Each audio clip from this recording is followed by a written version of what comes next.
So today I'm at my uncle's house and I'm recording the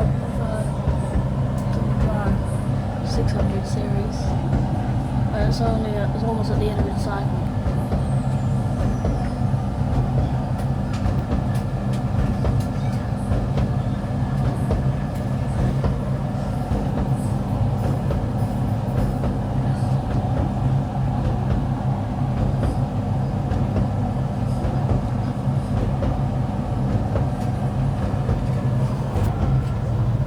It's on extra dry, the dryness level.